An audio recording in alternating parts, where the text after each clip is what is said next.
And it was a very low point in my life. It was to the point to where I thought, well, once my dogs are gone, and they were about 9, 10 years old at that time, I didn't know if I really had much reason to go on, and they Man, were my sole reason at that time in my wow. life. Yeah.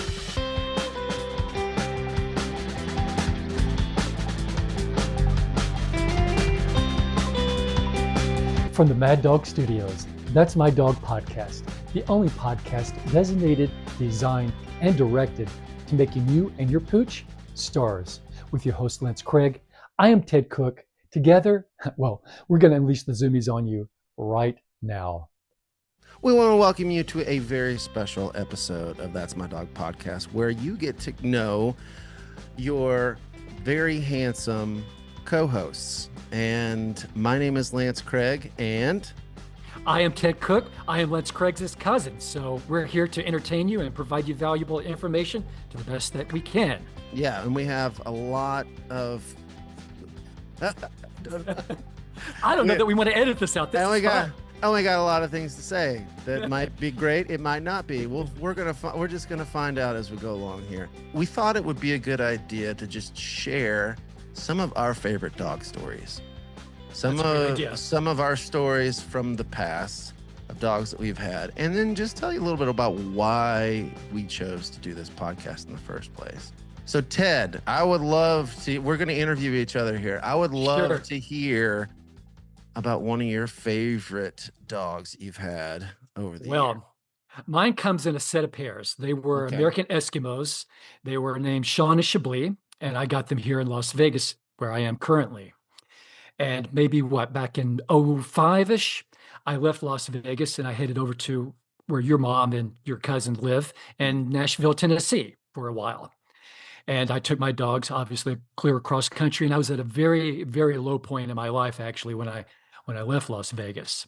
And I had actually ended up living on a farm with a buddy of mine. He had a separate room out on the farm, and my dogs and I just stayed there, and I just kind of recovered. And it was a very low point in my life. It was to the point to where I thought, well, once my dogs are gone, and they were about 9, 10 years old at that time, I didn't know if I really had much reason to go on, and they Man, were my sole reason at that time in wow, my man. life. Yeah. Yeah, and it's not something I talk about too often, but it was definitely a moment in time where if I hadn't had them, I don't know that I would be sitting here talking to you today.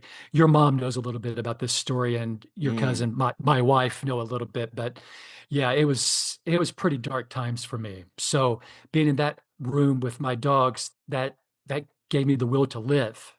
mm, And as they got older, just like us, they get sick and have health problems. sure. And I was driving down the road one day. I had my female in the passenger seat, and I just looked over at her, and I could tell something wasn't right. It was in her Mm, eyes, and I said, nah, something's off here.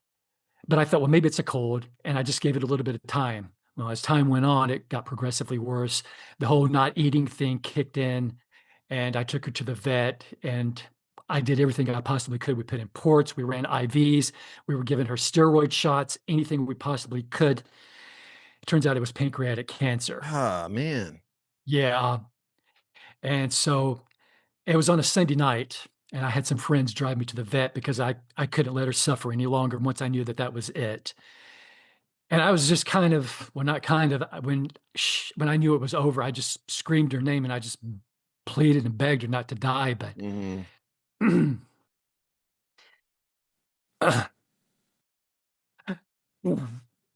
but it wasn't up to me, obviously, so Yeah, I man. got I got to the veterinarian was already there, and I was so hoping he wouldn't be. Yeah. And I was doing, like, pretty much what I'm doing now and just Yeah. bawling and bawling and bawling, and I couldn't stop. And it was just the worst experience of my life when because when he gave her the shot in her jugular, it didn't take immediately. Yeah. She was still, alive. Yeah. And when he finally gave the last injection and, her eyes shut, Yeah. I grabbed the vet and I just almost brought him down to the ground. I'd never gone through it before. I Yeah. didn't know how I didn't know how horrific it was, Yeah. as you can obviously see right now. Yeah. Yeah. So obviously that was back in '07. So for it to have this kind of impact on me right now, obviously you can see how much they meant to me. Yeah. And then 3.5 years later, I got to do it for her brother. He quit eating too. And the same scenario played out, except this time I had more information and I didn't drag it out. I just went ahead and did it. And that was it. Of course, it was in the wintertime in Tennessee. So I couldn't bury him because the ground was frozen. Mm. So they had to put him in the cooler, freezer. And then I got to go back and relive the Oh again. man. Oh Ugh. yeah, yeah, yeah. I got to go back and relive the whole thing, and I took him from the vet. He's in a box, and I took him to some friend's house, and I buried him next to his sister down by a lake, and it was dark times, and I don't know how I'm still here because well, I had your cousin by then. She did know Sean. Mm. She didn't know Chablis, but I did have Aaron, so Yeah. that was a lot of my reason for going on. But it was the worst experience of my life, just having to put both of them down. Yeah. I got through that. I can't believe I did. I wasn't expecting that kind of some days I can talk about it, no problem, just like you Sure. with, with you and your Yeah. brother. But some Yeah. days, and this was one of those days, evidently, boy, it hit me like a ton of bricks, and that hasn't happened in a while. Yeah. Well, man, I think Wow. just your response there too, just that you had that emotional response speaks to the impact these animals have on our lives. Like they're not just clearly we say it every episode. They're not just animals. They're become part of the family. They become real sources of comfort and real sources of encouragement and positivity in our lives. They're like angels, man. And I think that cannot be overstated. And thank you for sharing that. Yeah, you're the only one who probably could elicit that response out of me because obviously I know a little bit of your background and some of the things you've been through. So this is Sure. you're probably the perfect person to share that with, actually, Lance. Well, yeah. I mean, I mean, you alluded to it. I mean, I think with loss, it's one of those things that like you can't.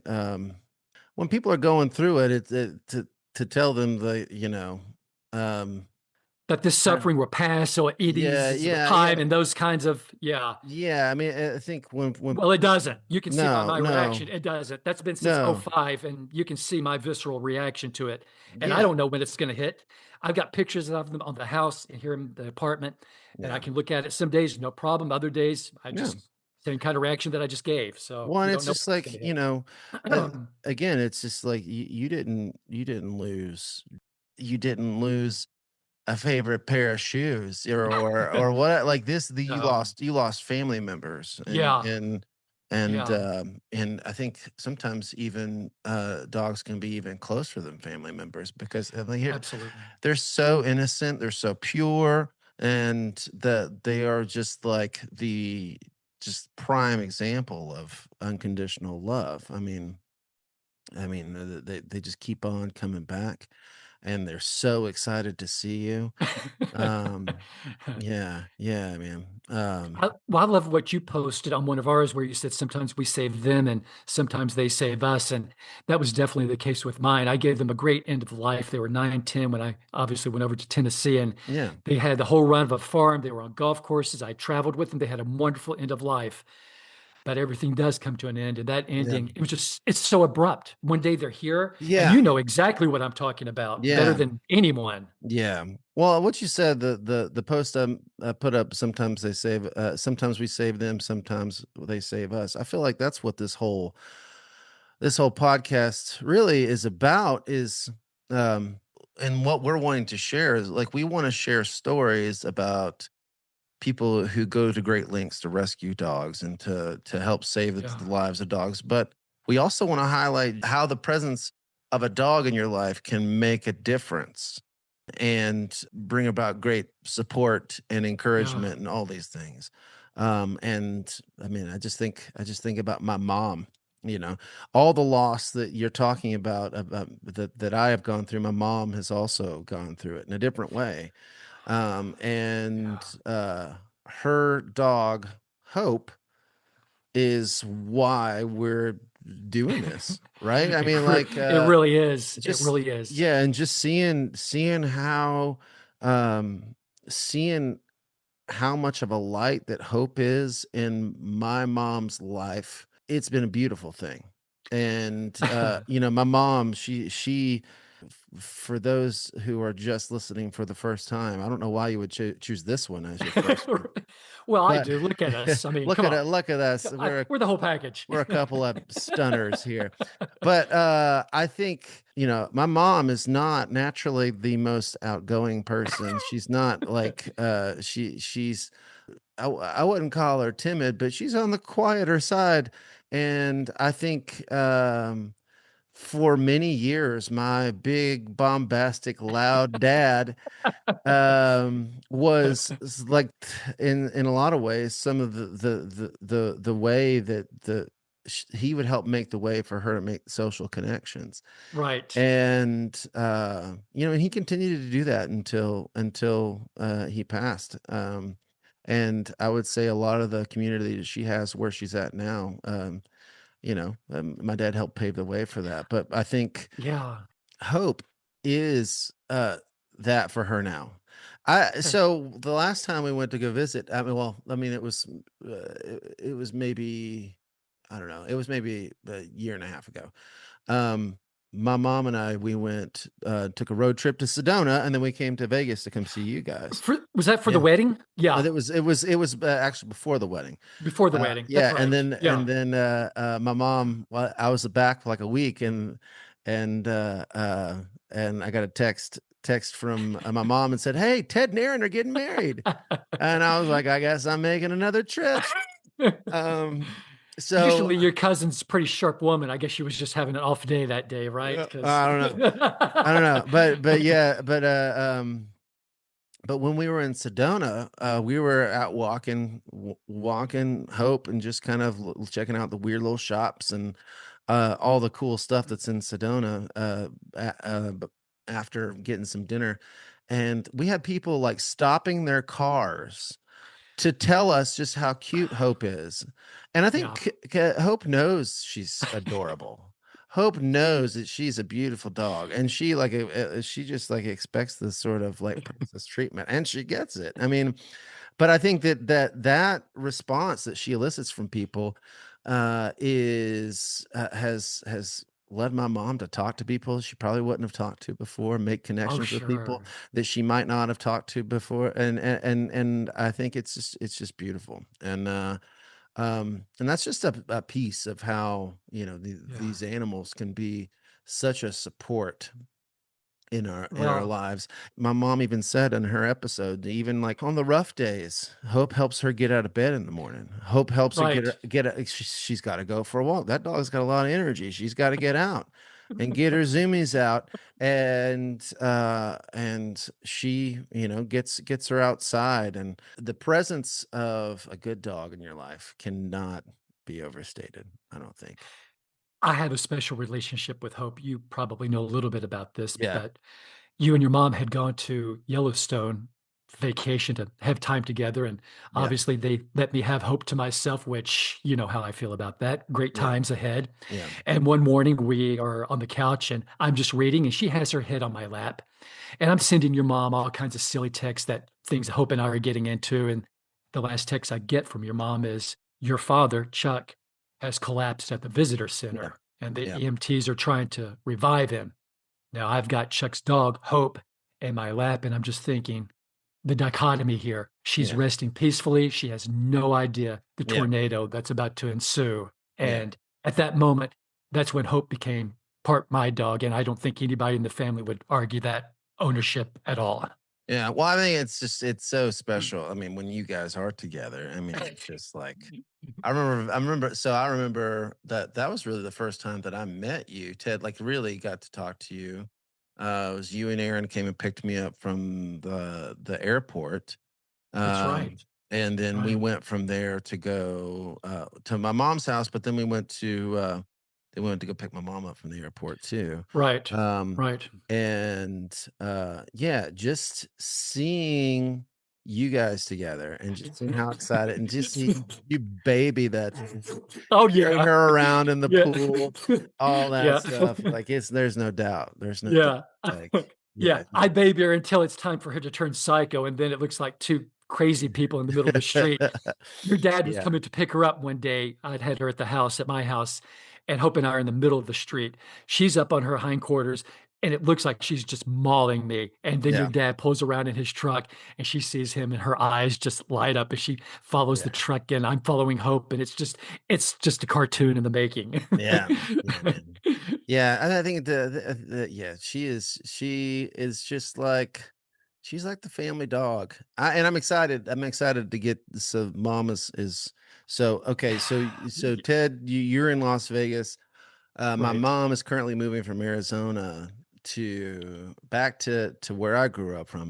Grew up in right. Tennessee, and she's going to be just about 2 hours away from me. I'm really excited to have her closer Uh, by, and yeah, it for sure. means I'll get to see Hope a bit more too. So I'm jealous of both of those situations, but I know, but yeah, we'll definitely have to make some plans to come we visit. will.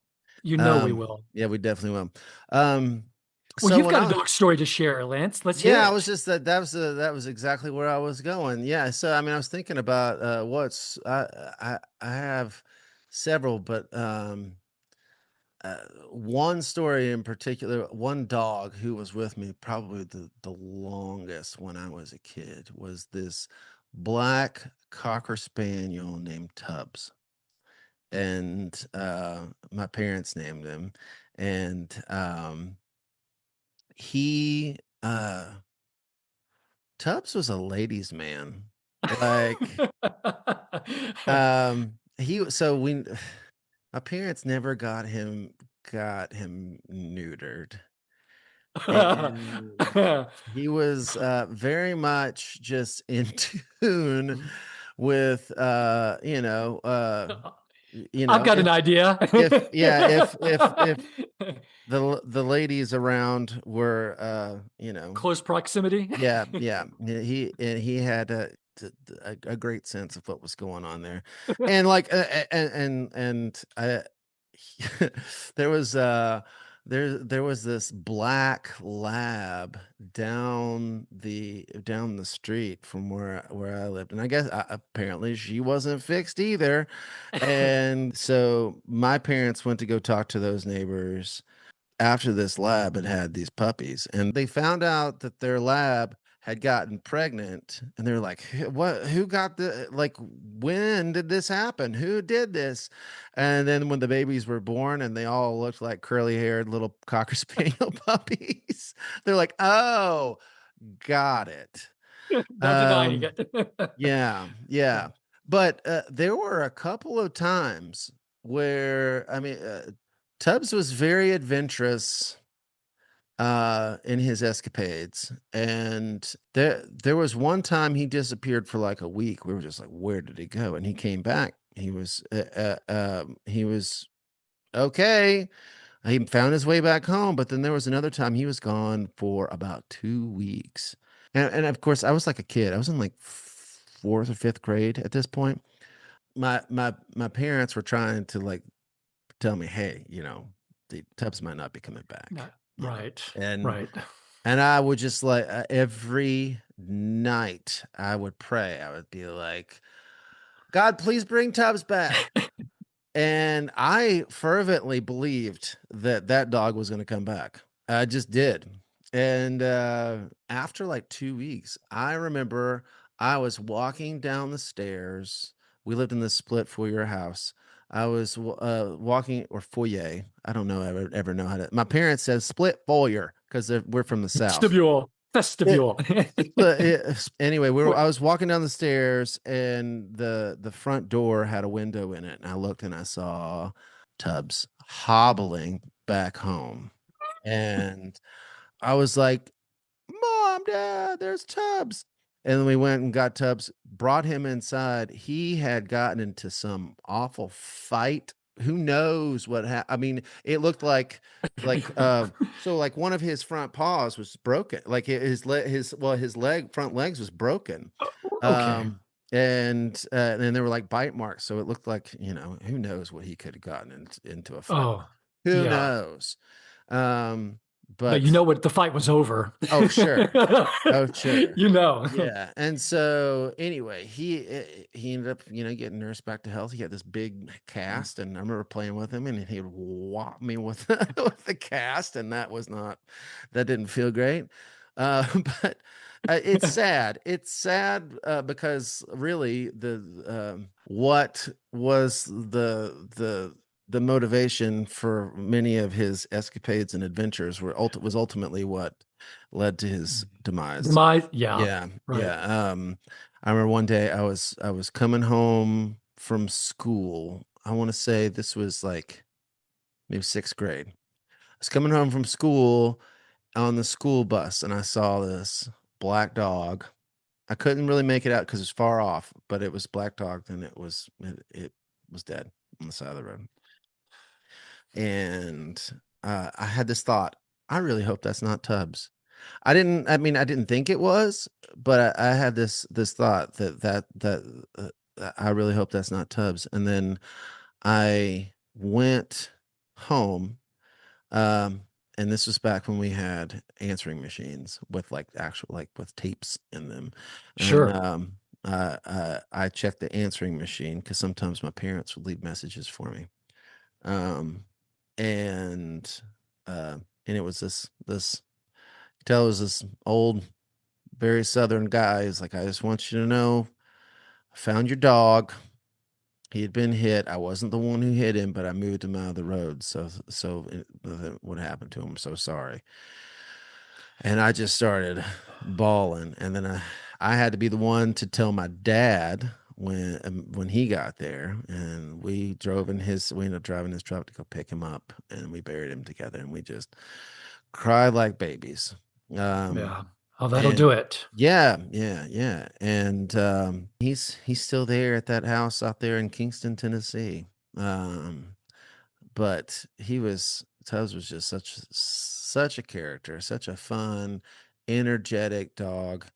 Uh, and obviously just made such an impact on It's us. an And indelible mark. Yeah, you yeah, don't ever forget them. Yeah. yeah, most definitely. And I think that's just how it is. And I think I don't know. I think these stories here that we've both shared speak to the emotional impact that these animals have on us, and that with it is just with any relationship, really. Think about it. But with the relationship with these animals, you are setting yourself up for potential, well, not potential, inevitable grief. And Mm. I think as a society, I feel like a lot of, especially here as Americans, we really struggle with the concept of grief.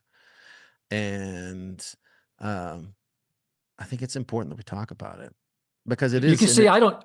Oh, Yeah. go ahead. I Well, was just saying, it's an inevitable part of life, right, right, and it's something that eventually you're going to experience. And I think we try to do everything we can to not look at it or just not process it. And I know that for so many people, if we don't process it, if we don't talk about it, then and we make it this off limits part of our lives, then it's going to continue to affect us in other ways. And if we don't process these emotions, it's going to end up coming out in ways we don't want it to. right. And that's just from my own personal experience through the stuff that I've been through. So I Right. think a lot of the point of all of this is to just talk about the real emotional impact these animals have on our lives. And George Carlin had a great bit, kind of alluding to what you yeah, just said, where soft language, they didn't die, they passed away. yeah, And he just talks about how we've watered down. And right. I agree with him. There's a time to use soft language and there's a time to face reality. And I think that's what your point was is grief, you have to face it head on and at some time or another. You can Yeah. avert it, you can postpone it, but eventually, just like you Uh, saw with me, it's gonna catch up with you. we've talked about my brother and my Mimi and my dad, and yeah, and there's still days where it just like I have to face it. And I'm now years later. I mean, my dad just passed a few years ago Right. at this Right. point. And my brother back in 2021. So it's just Was that um 21? Was that in yeah, it's 21? October of 2021. And it in a lot of ways it feels like it was longer ago than that. In some ways it feels like it Yeah. just happened, and that's just how it is. But I think it's we have to face it and feel what we got to feel, or we have to deal with it, or it's going to deal with us in a lot of It'll ways. eat you from the inside out. Yeah, That's how yeah, it goes. yeah, and it's paralyzing, and you don't even necessarily even realize it. Well, why don't we share Yeah. with the guest what we're looking for? Because people may think we're just only interested in rescue stories, and obviously we're interested in those, but let's talk about what else we're interested in. You can get on here and share the stories like what I just did. You don't have to share your deepest, darkest secrets like I did and cry and bawl. You don't have to do that, but you're Yeah, more than welcome to. You know, yeah, yeah, I think our last guest, Marcia, maybe shed a few tears, and this is the place for that. yeah, So yeah. Absolutely a safe place for that. I think so. The whole point of this podcast, more than anything, is that in a world of so much turmoil and fear and anxiety and all this sort of stuff, there is such a need for a place where you can come to for some positivity. This is a place where of course, we want to share stories about rescues, and we want to share about how amazing these animals are in our lives, but we also want to just share real human stories so that when you hear my story, you hear Ted's story, or you hear any of our guest stories, you can find a sense of solidarity and be like, oh, you know what? That's similar to what I've gone through. And they got through it, or what I'm going through. And they got through it through supports, through the help of these amazing animals. And we really want to be a voice of hope in this world. And that comes with, we want to hear stories of uh, dogs that have been rescued, like the last episode um that was just released with Marcia. I mean, it's just the beautiful story of her love for her dog was. Sable, and Yeah. and how Sable went from looking like, oh, she didn't have much time left, to now she is just like thriving and just continues to get Yes. better. We want to hear stories like that, but we also want to hear stories about how your animals have helped you, how your dogs have helped you during a time of hardship and trials, because they're family members, they're friends, they're confidants, they're all these things. So we're here to just shine a Help you light. share that. Yeah. We Help want you to share that shine a story. light on these stories of positivity and hope, because there can never be enough of that. We have so much. All you got to do is get on social media for literally 30 seconds, and you see all the negativity. You see, I mean, or you turn on the news, and we want to share the good stuff. We want to Right. share Right. the beautiful stuff. I can't add anything to that, Lance. That's perfect. Yay. That's, my dad was a preacher. So You've got a little influence and some I don't experience know. I there. don't, I don't know about that. It's a big part of why I feel like I'm here is just to help people to feel hope, and to feel like there's a lot in this life that's worth living for, and that not only are there so many gifts that come to us in this life, but each of us here, when we live out who we were made to be, we are a gift to the world. And I feel like more and more people need to just be who they are. And that's what I'm trying to be. I'm just trying, and I think that's what you're trying to be too, Ted. You're trying to live authentically and share those gifts. And I think that's why this partnership works so well, I think. I'm just blown away. This was a beautiful episode. This was all Lance's idea, just so that we're all clear on that. So thank you for this, Lance. This was brilliant, brilliant Well, move. thank you. Thank you. And we have like a minute and a half. Any closing words, Ted? No, because I'm afraid I'll ball again and I won't give you the satisfaction. So Oh, no. No. That's primo content, Ted. primo content, primo content. I hadn't had Yeah. that kind of visceral reaction in a long time. It was kind of nice to share that with you in this podcast because really I Sure. can't expect people to come on. open up if I can't do it or you can't do it. So But yeah, and what's fair is fair. when we're leading by example, right? And I think that's Absolutely. a part of it.